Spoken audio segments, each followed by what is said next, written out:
In April 1865, 4 years of brutal civil war finally came to an end.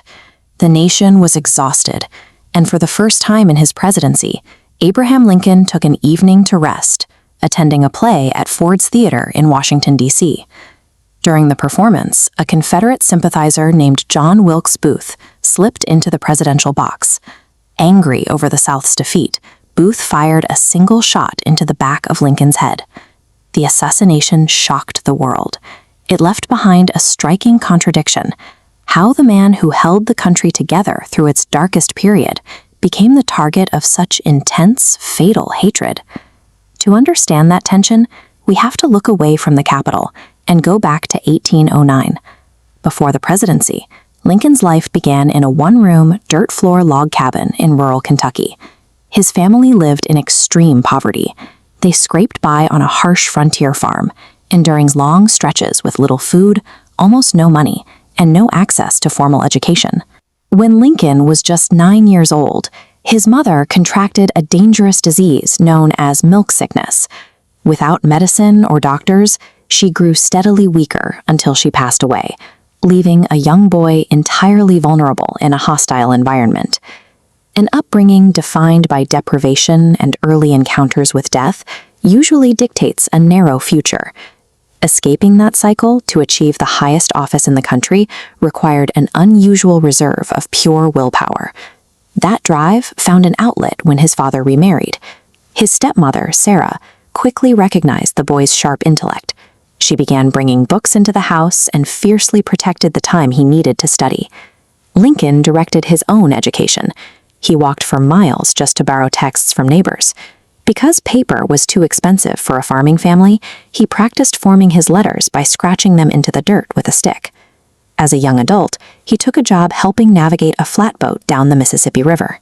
The journey took him far from the Midwest, ending in the bustling Proxay of New Orleans. There, he witnessed a reality that permanently shaped his worldview. He watched human beings bound in chains, treated as mere property, and sold in open slave markets. The sight sickened him. In that moment, he made a silent vow to himself, concluding that the institution of slavery was a severe violation of human rights. The shock of the New Orleans market gave his self-taught intellect a strict moral direction. It forged the ideological conviction he would eventually use to challenge the nation's economic system. In his 20s, Lincoln relocated to Springfield, Illinois. He decided against a life of farming and instead borrowed law books, studying independently until he passed the bar and established himself in the local courts. Around this time, he met Mary Todd. She came from a wealthy, highly educated family, a stark contrast to his frontier background.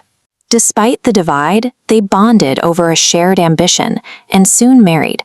Lincoln pushed himself onto the national stage. In 1858, he ran for the United States Senate, challenging Stephen Douglas, one of the most famous and powerful politicians of the era. The campaign centered on 7 grueling debates. Lincoln presented a clear, unyielding argument. Slavery was a moral wrong, and the federal government had a duty to prevent it from spreading into new Western territories. He ultimately lost the Senate race to Douglas, but the severe logic of his arguments drew widespread attention, elevating him from a regional attorney to a prominent national figure. 2 years later, Lincoln won the presidency. The reaction was immediate and explosive.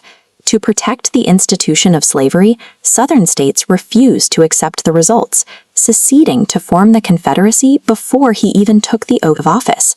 By April 1861, the fracture erupted into the American Civil War. The conflict tore the country apart, forcing neighbors and former friends into open combat across divided borders.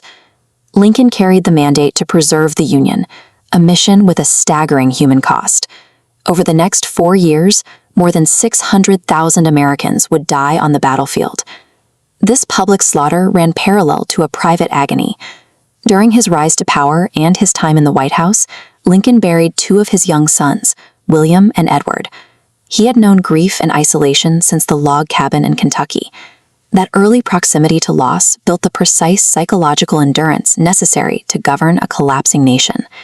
In 1863, he executed his boldest political maneuver. He issued the Emancipation Proclamation, explicitly declaring enslaved people in the Confederate States free, expanding the war's purpose from preserving borders to securing human liberty. Months later, standing on a blood-soaked field in Pennsylvania, he delivered the Gettysburg Address. In just 2 minutes, he honored the fallen by challenging the surviving nation to ensure a new birth of freedom. The final victory arrived in 1865. The Union won the war, and Congress passed the 13th Amendment, rewriting the Constitution to abolish slavery permanently. Securing it required immense political maneuvering, forcing a deeply divided government to legally align on a single permanent standard of equality. This brings us back to April 1865. The Union was saved, but the president was dead. Millions of citizens poured into the streets, mourning the man who guided them through the crisis. John Wilkes Booth believed a bullet could stop the movement. He failed to understand that while leaders can be killed, their principles cannot be erased. Abraham Lincoln proved that your starting point does not dictate your ceiling. His life is a testament to the power of continuous learning, character, and the pursuit of justice. If his story gave you a new perspective today, please subscribe, like this video, and tell us your biggest takeaway in the comments below as you continue your own journey of learning.